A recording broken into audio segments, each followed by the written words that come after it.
అందరికీ నమస్కారం. నేను మీ పిసిరెడ్డి. మొన్న హైదరాబాద్‌లోని రవీంద్ర భారతిలో ఎస్‌పి బాలసుబ్రహ్మణ్యం గారి విగ్రహ ప్రతిష్టాపన కోసం వాళ్ళు ఏర్పాట్లు చేస్తుంటే, కొంతమంది తెలంగాణ వాదులు పోయి అడ్డుకున్నారు. ఇక్కడ పెట్టకండి అని. ఓకే. అందులో ఏమీ మనం అభ్యంతరం చెప్పాల్సినటువంటి విషయం లేదు. ఎస్‌పి బాలసుబ్రహ్మణ్యం గారి విగ్రహం రవీంద్ర భారతిలో పెట్టాలా? వద్దా? అనేది తెలంగాణ పౌర సమాజం యొక్క నిర్ణయం. వాళ్ళు ఒక కళాకారుడికి ఏ విధంగా గౌరవిస్తారు, వాళ్ళని ఏ విధంగా ప్రజలకు చూపిస్తారనేది వాళ్ళ ఇష్టాల మీద ఆధారపడి ఉంటుంది. ఆ ప్రభుత్వం తీసుకునేటటువంటి నిర్ణయం మీద ఆధారపడి ఉంటుంది. ఇందులో మనకేం అభ్యంతరం లేదు. పెట్టుకోవచ్చు, పెట్టుకోకపోవచ్చు. ఆయన ఒక కళాకారుడు. ఆయనేం రాజకీయ నాయకుడు కాదు, ప్రాంతీయ విద్వేషాలు రెచ్చగొట్టినటువంటి నాయకుడేం కాదు, ఆయన సామాజిక కార్యకర్త కాదు. ఆయన ఒక కళాకారుడు. ఆయన పాటలు 2 రాష్ట్రాల ప్రజలు విన్నారు, ఆనందించారు, అభినందించారు. ఎంతో కొంత తెలుగు కళామ తల్లికి ఆయన సేవ చేసినోడే. అక్కడ విగ్రహం పెట్టాలా లేదా అనేది మీ అభ్యంతరం. కాకపోతే ఇక్కడ ఆంధ్రప్రదేశ్ గౌరవ ప్రతిష్టలను లాగుతున్నారు. మీరు పెట్టుకోపోండి అక్కడ విగ్రహాలు అంటే ఎవరు వద్దన్నారు? పెట్టుకుంటారు. మేమేం అభ్యంతరం తెలిపామా? వాళ్ళు ఇక్కడికి వచ్చి పెట్టలేదు, అక్కడ పెట్టుకుంటున్నారు. అక్కడ పెట్టుకుంటున్నారని మేము తెలుసుకొని అక్కడ పెట్టొద్దు ఇక్కడ పెట్టండి అని మేము ఎలా చెప్తాం?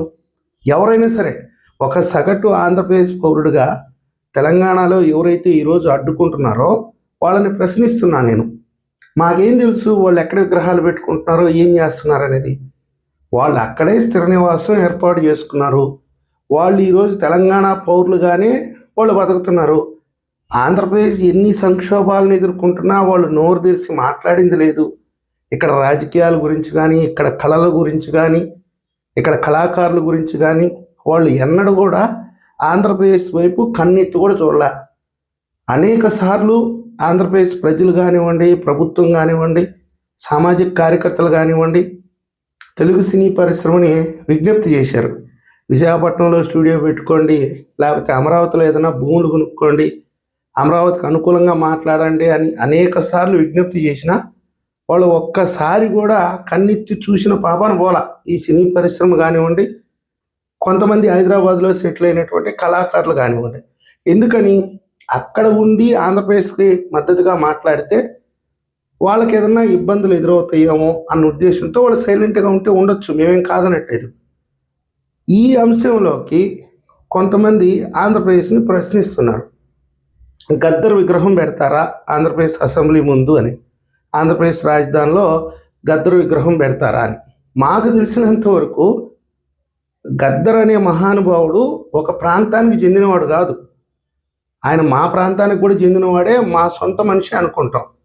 బ్రహ్మాండంగా స్వాగతిస్తాం. మీరు రాండి, గద్దర్ విగ్రహం వచ్చి అమరావతిలో అనుమతి తీసుకొని స్థాపించండి, మేమేం కాదంటామా?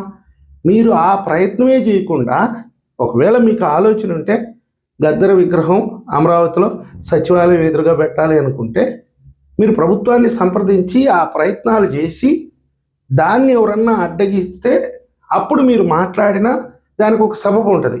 ఈరోజు ఆంధ్రప్రదేశ్ సమాజం తెలుగు రాష్ట్రాల రెండింటినీ కూడా ఒకే విధంగా చూస్తున్నారు.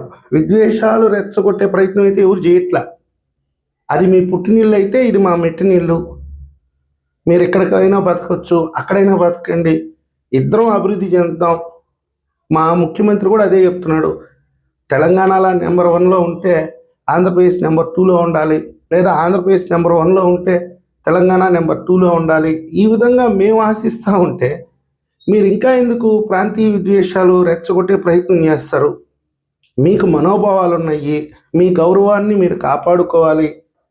మేము అందుకే అబ్జెక్షన్ చెప్పట్లేదు. ఆంధ్రప్రదేశ్కి రాండి, మీరు ఎక్కడో విగ్రహాలు పెట్టాలనుకుంటే ముందు ప్రభుత్వ అనుమతి తీసుకోండి, మేము ఎందుకు ఖండిస్తాం వాటిని? దయచేసి ఏంటంటే ఎవరైనా ఒక తెలంగాణ వాదులుగా మీరు మాట్లాడే ముందు ఆంధ్రప్రదేశ్ ప్రజల మనోభావాలు కూడా మీరు చాలాసార్లు అవమానించున్నారు, చాలా నీచంగా మాట్లాడున్నారు. ఆ లంకలో పుట్టిన వాళ్ళందరూ రాక్షసులు, ఆంధ్రప్రదేశ్లో ఉండే వాళ్ళందరూ రాక్షసులు, వాళ్ళు బిర్యానీ కాదు పేడ తింటారు, అసలు వాళ్ళకి బియ్యం గురించి తెలుసా, ఎన్నో మాటలు మాట్లాడున్నారు, కానీ వాటికి అన్నిటికీ కూడా తల వంచాం. మొన్న పవన్ కళ్యాణ్ గారు మరి ఆయన అన్నాడా లేదా కూడా మీరు తెలుసుకోకుండా, పూర్తిగా ఆ వీడియోస్ని ఒకసారి అనలైజ్ చేసుకోకుండా పవన్ కళ్యాణ్ గారి మీద ఒంటి కాలు మీద వచ్చారు.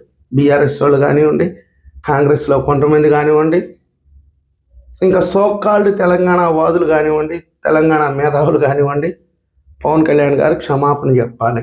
ఆయనకి చెప్పడం పెద్ద అభ్యంతరమే కాదు, కానీ ఆయన ఒక రాష్ట్ర ఉప ముఖ్యమంత్రి, మంత్రి. ఆయన ఒకవేళ క్షమాపణ చెప్తే ఆంధ్ర సమాజం మొత్తం క్షమాపణ చెప్పినట్టు. మీరు ఆలోచించుకోవాలి. ఏదైనా సరే నిద్ర లేస్తే ఆంధ్ర మీద పడి ఆడవడం కాదు. మీరు ఆంధ్రాలోకి వచ్చి మీకు ఇక్కడ ప్రాధాన్యత ఉందా లేదా, మనల్ని గౌరవిస్తున్నారా లేదా అనేది మీరు ఒకసారి అధ్యయనం చేసుకోవాలి. ఎప్పుడో కాటన్ ద్వారా ధవళేశ్వరం ప్రాజెక్టు కడితే ఇప్పటికీ కాటన్ ద్వారానే పిలుస్తారు. ఆయన అన్నదాత అంటారు. ఈస్ట్ వెస్ట్ గోదావరిలోకి వెళ్తే ఇప్పటికీ గౌరవించుకుంటారు. బ్రిటిష్ వాళ్ళు అక్కడక్కడ వుడ్ హౌస్ కాలనీలు ఏర్పాటు చేస్తే ఇప్పటికీ అదే పేర్లు పెట్టుకొని దొరతోట, దొరమంగళ, వుడ్ హౌస్ పేట అని ఇప్పటికీ కొనసాగుతున్నాయి. పేర్లే మార్చల. దయచేసి ఏంటంటే ఏదైనా ఎదుటి మనిషిలో మంచిని ఎతకాలి, మంచి గురించి మాట్లాడాలి, చెడు గురించి మాట్లాడకూడదు. నాకు తెలిసినంత వరకు ఏదైతే కళాకారులు అందరూ ఉన్నారో వాళ్ళు తెలంగాణలోనే స్థిర నివాసం ఉన్నారు, తెలంగాణ పౌరులుగానే చలామణి అవుతున్నారు. ఒకవేళ మీకు అభ్యంతరం ఉంటే మీరు ఆ అభ్యంతరాన్ని వాళ్ళతో ఫైట్ చేయండి. ఈ అంశంలోకి ఆంధ్ర సమాజాన్ని లాగొద్దు అనేది మాత్రమే నా విజ్ఞప్తి. సవినయంగా మీకు మరీ చెప్తున్నాను, అర్థం చేసుకోవడానికి ప్రయత్నించండి.